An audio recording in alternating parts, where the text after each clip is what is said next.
తాకట్టులో ఉన్న బంగారాన్ని విడిపించి ఆ రోజు ఆన్లైన్ రేటుకే మేము కొంటాం. Sharma gold company.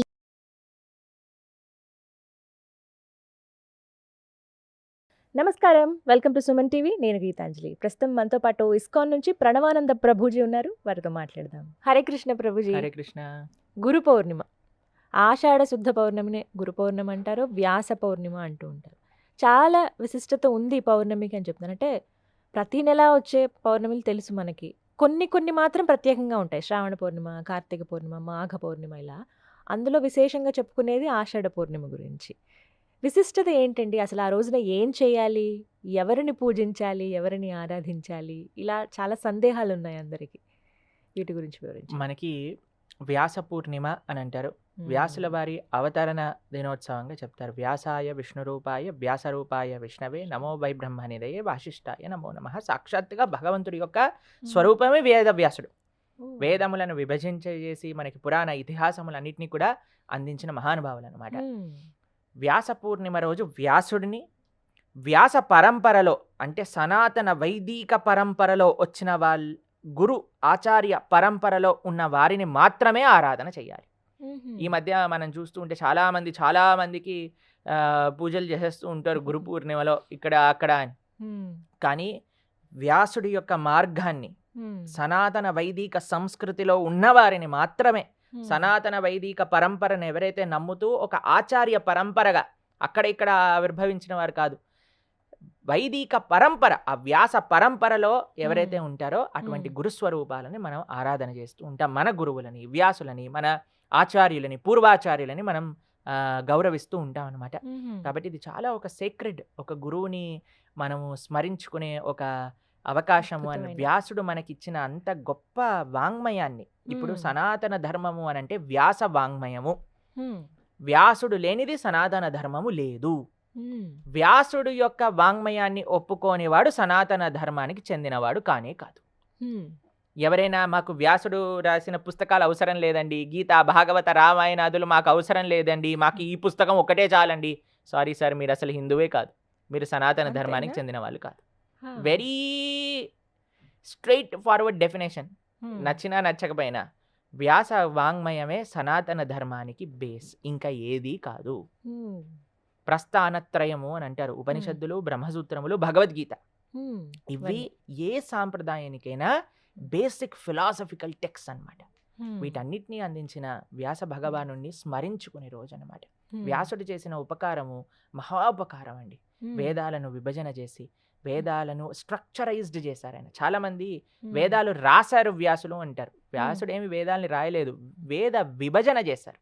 4 వేదములుగా విభజన చేసి, అలానే మనకి పురాణాలు, ఉపనిషత్తులు, బ్రహ్మసూత్రములు, వీటన్నిటిని అందజేశారు అనమాట వేదవ్యాసుడు. అటువంటి వ్యాస జయంతిగా జరుపుకుంటారు. వ్యాసుడిని ఆరాధన చేయవలసినది. దాంతో పాటు వ్యాస పరంపర, ఇది చాలా ముఖ్యంగా మనం బ్రాకెట్ లో పెట్టుకోవాల్సిన విషయం ఏంటంటే, వ్యాస పరంపరను ఎవరైతే వేదవ్యాస వాంగ్మయాన్ని ఆధారంగా చేసుకొని వేదవ్యాస వాంగ్మయాన్ని ప్రతిపాదన చేసిన ఆచార్యులు, ఆ ఆచార్య పరంపరలో వచ్చిన వారిని మాత్రమే వ్యాస పూర్ణిమ రోజు ఆరాధన చెయ్యాలి. వాళ్ళకి చెందింది మాత్రమే ఈ గురు పూర్ణిమ. గురువు అంటే చాలా మందికి, అందరినీ ఇప్పుడు తెలుసా అండి, మేము ఒకసారి మా కాలేజ్లో రోడ్డు పైన వెళ్తుంటే ఏ గురు అని ఒక ఫ్రెండ్ని పిలుస్తున్నారు.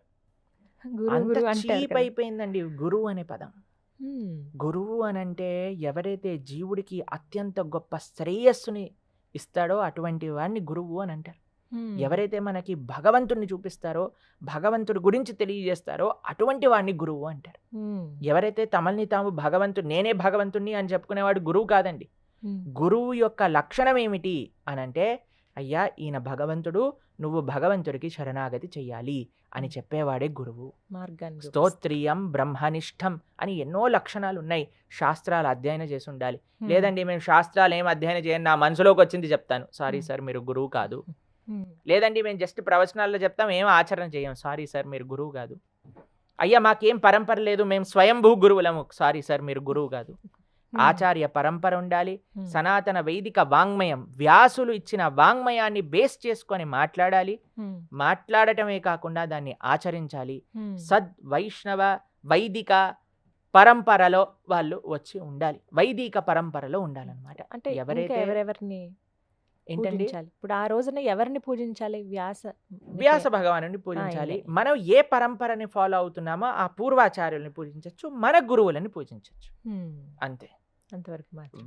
వ్యాస వాంగ్మయానికి వ్యతిరేకంగా మాకు వ్యాస వాంగ్మయమే అవసరం లేదు అన్న వాళ్ళు గురువులు ఎప్పటికీ కాలేరు. అటువంటి గురువులను మనం ఆరాధన చేయకూడదు కూడా. ఎలా ఆరాధించాలి ఆ రోజున? ఆరాధించే ఇప్పుడు విధానం చూడండి, చెప్పండి. గురువుకి ఇంకా ఒక శిష్యుడికి ఉండే ఒక సంబంధం అత్యంత సెక్రెట్ సంబంధం, అత్యంత స్పెషల్ సంబంధం.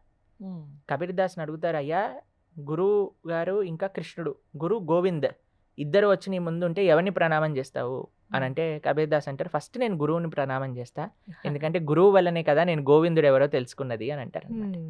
కాబట్టి గురువు యొక్క ముఖ్యత్వం జీవితంలో చెప్పలేమండి. ఎవరు సద్గురువులు? ఇప్పుడు చాలా మంది మార్కెట్లో గురువులు అయిపోయారు, చాలా మంది గురువుల ముందు చాలా పెద్ద పెద్ద టైటిల్స్ పెట్టేసుకుంటున్నారు. కానీ ఎవరు సద్గురువులు, ఎవరు ఆచార్యులు అని అంటే ఎవరైతే శాస్త్రాలలో చెప్పిన విషయాలను తెలుసుకొని ఆచరిస్తూ ప్రతిపాదన చేస్తారు.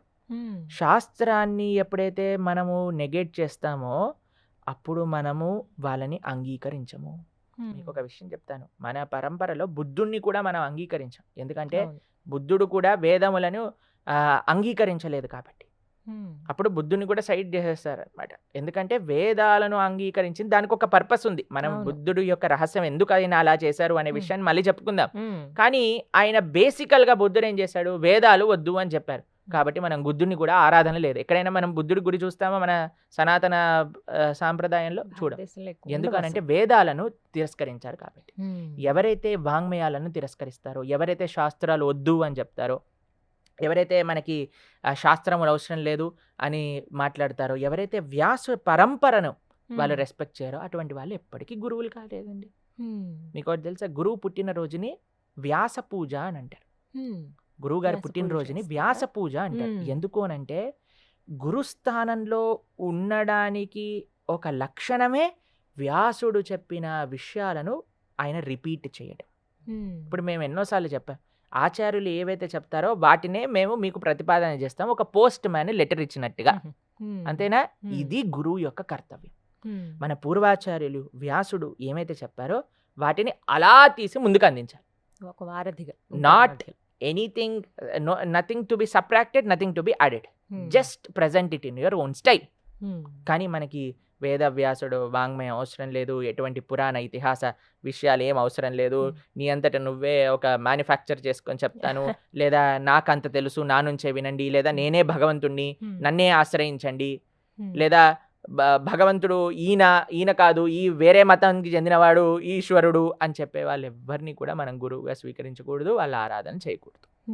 కాబట్టి ఇది సనాతన ధర్మానికి అన్నిటికంటే పెద్ద థ్రెట్ ఏంటి అంటే ఎవరైతే ఆథరైజ్డ్ పరంపరలో లేరో వాళ్ళని ఆరాధన చెయ్యటము, వాళ్ళని ప్రామాణికంగా తీసుకోవటము. సనాతన ధర్మంలో జ్ఞాన సముపార్జన, గురువు యొక్క పద్ధతి ఏంటో తెలుసా అండి?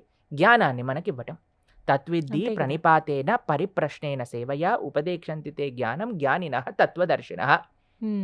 కృష్ణుడు భగవద్గీతలో ఒక విషయం చెప్పారు, నీకు ఆధ్యాత్మిక జ్ఞానం కావాలంటే ఒక గురువు దగ్గరికి వెళ్ళి కూర్చొని చక్కగా ఆయన చెప్పే ప్రవచనాన్ని శ్రవణం చేస్తూ, ఆయనకి సేవ చేస్తూ, ఆయన దగ్గర నుంచి ప్రశ్నలు అడుగుతూ నువ్వు జ్ఞానాన్ని సముపార్జన చెయ్యి. మన సనాతన ధర్మంలో ఎక్కడ కూడా చేతులు పెట్టి జ్ఞానం ఇవ్వటం, మ్యాజికల్ చేసి జ్ఞానం ఇవ్వటం లేదండి. కేవలం ప్రవచన మార్గంతో, శ్రవణంతో మాత్రమే జ్ఞాన సముపార్జన అనేది లభించింది. కాబట్టి ఎంత గొప్ప ఆచార్యుల యొక్క జీవితాలను చూసినా సరే వాళ్ళు శ్రవణం చేసి గురువుతో కనెక్షన్ని ఏర్పాటు చేసుకున్నారు. కాబట్టి అటువంటి ఎవ్వరు చేసిన మోసాలలో మనం పడకూడదు. జాగ్రత్తగా మనం కేర్ఫుల్గా ఎవరు వైదిక ధర్మాన్ని, వ్యాసుడు చెప్పిన ధర్మం అంటే ఏంటండి? వ్యాసుడిచ్చిన వాంగ్మయంలో, మన వేదములలో, మన ఇతిహాసములలో, మన పురాణములలో ఎవరినైతే దేవుడుగా ప్రస్తావన చేశారో వాళ్ళే మనకి భగవంతులు. కానీ ఇక్కడ అక్కడ వచ్చేసిన వాళ్ళందరూ భగవంతులు కాదనమాట. భగవంతుడి యొక్క అవతారం ఏంటి? ఇప్పుడు మీరు అంటున్నారు కదా, ఇందాక మీరు అన్నారు కల్కి సినిమాలో కల్కి గురించి చెప్పారని. అన్ని లక్షల సంవత్సరాలు కలియుగంలో ఎండ్ అయ్యే కల్కి అవతారం గురించి వేదవ్యాసుడు ప్రస్తావన చేశారంటే మధ్యలో ఉండే దేవతలందరి గురించి ఎందుకు చెప్పలేదంటారు? అంటే వేదవ్యాసుడు పరిణితి కాదంటారా ఈ భగవంతులందరిది కూడా? చాలా మంది అలా అనుకుంటారనమాట. ఆ. అయ్యో పాపం వేదవ్యాసుడు ఎన్నో సంవత్సరాల ముందున్నాడు కదండి, అందుకే పాపం తెలియలేదు ఈయన వస్తాడని. మనకి కలికిని చూసిన ఆయన వీణని ఎందుకు చూడలేదట పాపం. కాబట్టి వేదవ్యాసుడు మొత్తం దృష్ట, మీరు భాగవతంలో లాస్ట్ క్యాంటో 12th క్యాంటో చదివితే అసలు కలియుగం ఎలా ఎలా ప్రోగ్రెస్ అవుతుంది, కలియుగం ముందుకు వెళ్తూ వెళ్తూ వెళ్తూ ఎలాంటి లక్షణాలు వస్తాయి, మానవులు ఎలా అయిపోతారు, అన్ని విషయాలు A to Z వ్యాసుల వారు రాశారు. ఇందులో పొందుపరుచున్నాయండి ఇవన్నీ. శ్రీమద్ భాగవతం 12th స్కందం మనం చదివితే.